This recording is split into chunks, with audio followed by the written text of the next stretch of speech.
Welcome to Chasing Truth. We have a great show today. The title of the show is Was Christ Born on December 25th? This is a big hot potato. It's so controversial. We have to do this show way in advance because it's just a hot potato. But I think you're going to enjoy this. Was Christ born on December 25th? And how did the church come up with December 25th for the birthday of Yeshua? Theologically, is there any evidence whatsoever of the timing of his birth? Those are what I'm going to try to answer in the next 5 minutes. Hang with me. Let's go with the first one. I'm going to state this as clearly as I can. There's not one shred of evidence, theologically or historically, that Jesus was born on December 25th. Not one shred of evidence. Here's some facts. It wasn't until the 4th or 5th century AD that the birth of Jesus was officially celebrated on December 25th. This should tell us something right out of the gate, right? I mean, this speaks volumes when you think about it. The earliest discussions on record of the possible date of December 25th being his birth date are in the late 2nd century and early 3rd century. Again, these are only discussions at this point with no consensus or celebration of his birth on December 25th. That's going to wait another 100 years or so. It's going to be in the 4th, going into the 5th century, that becomes something that's official and celebrated. The reasons given for why December 25th became the official date of the celebration of his birth are never exegeted from any biblical passages.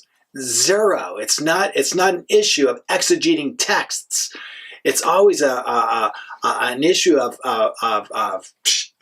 people's agendas of trying to make December 25th fit his birth. Here's the next question. Well, let me just say this. In the final analysis so far, if you look at the data, the birthday of Jesus on December 25th overwhelmingly appears to be at best a delusional myth, at best, and at worst, a seductive syncretism with Mithraism. But is there any theological framework for determining the season of his birth? I think there is. I think God's holy days is found in Leviticus 23, hint at the timing, the season of his birth.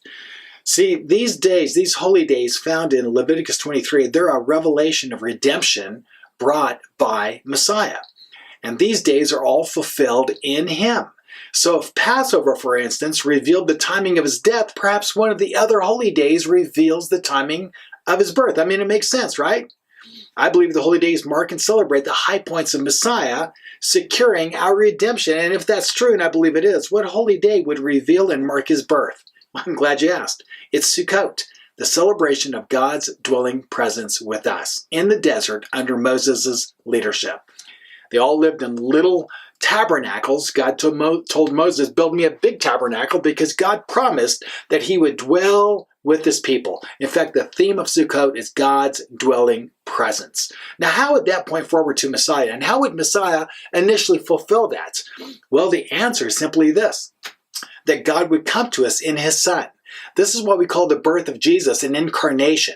It's God's dwelling presence with us. God came to us in his Son in human flesh and blood. In fact, Isaiah 7:14 gives us the prophecy about a virgin who was going to be with child, and she would name him Emmanuel, God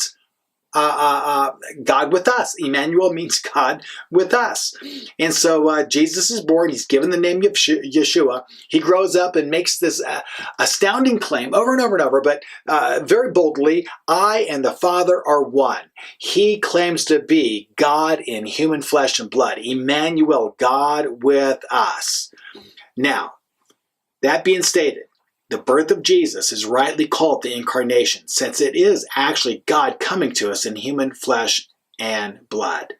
This is what's picked up by John in John chapter 1 of his gospel. Let me just read this. The first verse says, in the beginning was the Word was with God, the Word was God, and he was in the beginning with God.